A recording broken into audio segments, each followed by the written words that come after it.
উবাইয়ের কর্ণগোচর হলো যে মুহাজির এবং আনসারদের মধ্যে বাকবিতণ্ডার সৃষ্টি হয়েছে, তারা হাতাহাতির এক পর্যায়ে মারামারির উদ্যোগ গ্রহণ করেছে, তখন সেটাকে সুবর্ণ সুযোগ গ্রহণ করে আনসার এবং মুহাজিরদের মধ্যে একটা দ্বন্দ্ব বাঁধাবার জন্য সে বলল যে আমরা দুর্বলরা, সে মুনাফিকদের একটা সমাবেশ করলো, মুনাফিকদেরকে নিয়ে সেখানে সে বক্তব্য দিল যে সবালরা এখান থেকে মদিনায় ফিরে দুর্বলদেরকে মদিনার থেকে কি করবে, বিতাড়িত করবে। এই বক্তব্য যখন দিল তখন একজন মাত্র মোমেন সেখানে ছিল, তিনি অল্প বয়স্কা একজন মোমেন ছিলেন, তার নাম ছিল যায়েদ বিন আকরাম রাদিয়াল্লাহু তাআলা, যায়েদ বিন আরকাম রাদিয়াল্লাহু তাআলা। যায়েদ বিন আরকাম রাদিয়াল্লাহু তাআলা বললেন, হে হতভাগ্য, হে মুনাফিক, তুমি দুর্বল, আল্লাহর রাসূল অবশ্যই সবল, মুসলমানেরা সবল, তুমি দুর্বল।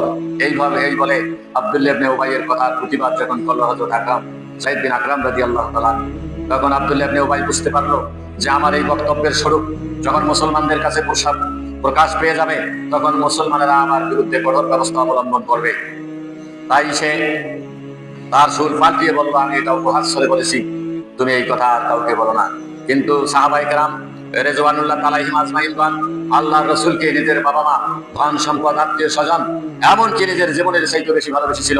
তাই হযরত যায়েদ বিন আকরাম রাদিয়াল্লাহু তাআলা কাল বিলম্ব না করে সরাসরি আল্লাহর রাসূলের কাছে গিয়ে এই ঘটনা ব্যক্ত করলেন। আল্লাহর রাসূল এই ঘটনা শোনার পরে তার মুখে কালিমার ছাপ অঙ্কিত হলো, আল্লাহর রাসূলের নূরানী মোবারক বিমর্ষ হয়ে গেল। তিনি যায়েদ বিন আকরাম রাদিয়াল্লাহু আনহু ছোট হওয়ার কারণে তাকে জিজ্ঞাসা করলেন, হে বৎস, তুমি সত্য কথা বলছো তো? তিনি আল্লাহর কসম করে বললেন, ইয়া রাসূলুল্লাহ, আমি নিষ্কানেই শুনেছি সে বলেছে যে দুর্বল সবলরা মদিনায় প্রত্যাবর্তন করলে দুর্বলদেরকে মদিনার থেকে বিতাড়িত করবে। এই বক্তব্য সে দিয়েছে, আমি নিষ্কানে শুনেছি এবং আমি এটার প্রতিবাদও করেছি। আল্লাহ রাসূল সাল্লাল্লাহু আলাইহি সাল্লাম তখন তার কথা কবুল করে নিলেন। আর এই সংবাদ মুহূর্তের মধ্যে সাহাবাদের কানে কানে পৌঁছে গেল। সাহাবারা সবাই এই নিয়ে কানাকানি করতে লাগলো।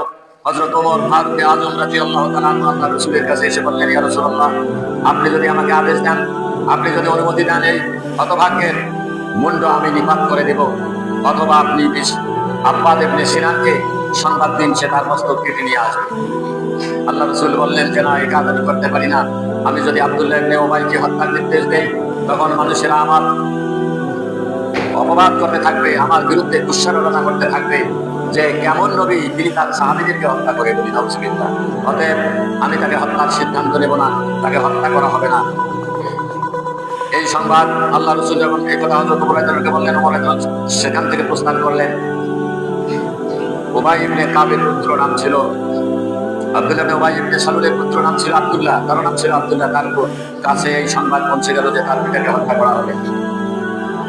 তিনি জলদি করে আল্লাহ রাসূলের কাছে আসলেন, বললেন, ইয়া রাসূলুল্লাহ, আমার বাবাকে যদি হত্যা করার আদেশ দেন, আমাকে আদেশ দিন, আমি আমার পিতার মুন্ডটা কেটে এনে আপনার পদপ্রান্তে রেখে দেব।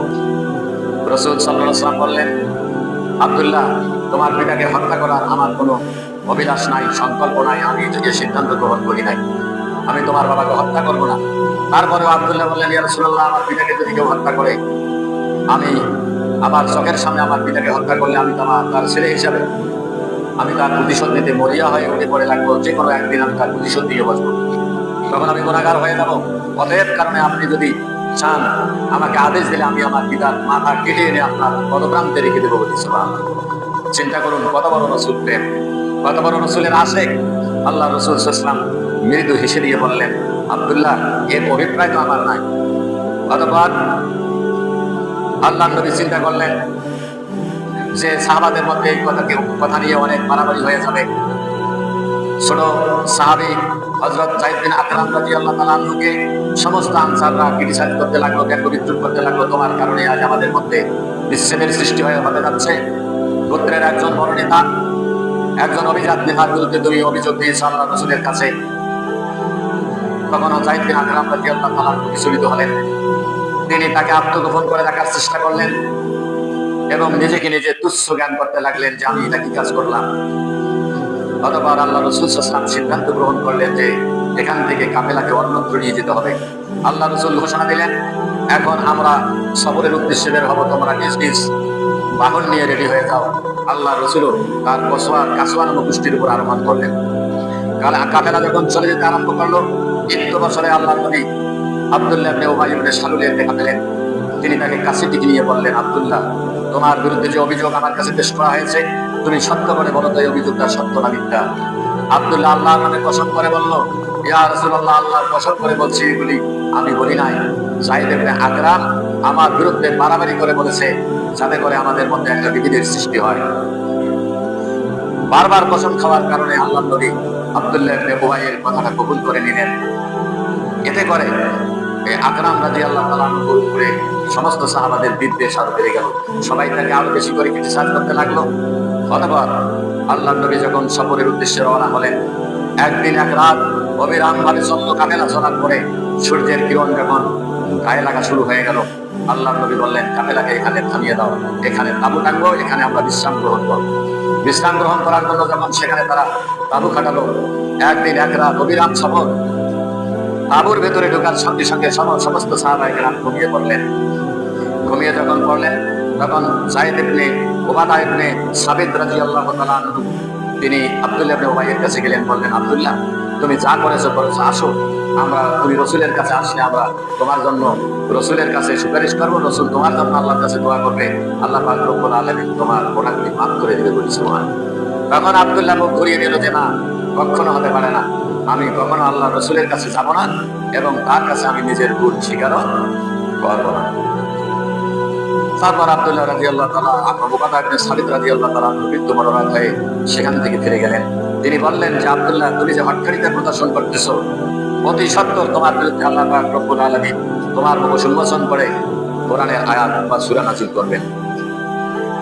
তিনি এই কথা বলে যখন আল্লাহ রাসূলের আব্দুল্লাহ ইবনে উবাইয়ের কাছ থেকে প্রস্থান করলেন, তখন হযরত যায়েদ বিন আকরাম রাদিয়াল্লাহু তাআলা তিনিও মনে মনে অভিপ্রায় ব্যক্ত করতে লাগলেন, আল্লাহ, আমি তো সত্য কথা বলেছি, কিন্তু আমি ছোট হওয়ার কারণে আমার কথায় কেউ গুরুত্ব আরোপ না করে আব্দুল্লাহ ইবনে উবাইয়ের কথার উপর গুরুত্ব আরোপ করেছে। আল্লাহ, তুমি আমার সত্যটাকে কি করে দাও, জাতির সামনে উন্মোচন করে দাও, আমার সত্যটাকে প্রকাশ করে দাও। হযরত যায়েদ বিন আরকাম রাদিয়াল্লাহু বলেন, আমার পুষ্টি এবং আল্লাহ রাসূলের পুষ্টি ঘেঁষাঘেঁষি করে যাচ্ছিল। মৃত্যু বছরে আমি লক্ষ্য করলাম আল্লাহ রাসূলের জবান ভারী হয়ে আসতেছে, তার কপাল ঘর্মাক্ত হয়ে গেছে, তার পুষ্টি ওহী নাজিলের ভারে নুয়ে পড়ার উপক্রম হয়েছে। দেখতে দেখতে কিছুক্ষণের মধ্যে এই অবস্থা কেটে গেল। যখন আল্লাহ নবী বাম হাত দিয়ে আমার কান ধরলেন এবং বললেন, ইয়া গোলাম, সাদাকাল্লাহু হাদিসুকা নাযালাত সূরাতুল মুনাফিকিন মিন আউয়ালিহা ইলা আখিরিহা। আল্লাহ নবী বললেন, হে বালক, আল্লাহ পাক রব্বুল আলামিন তোমার কথাকে সত্যে রূপান্তরিত করেছেন। সূরা মুনাফিকুন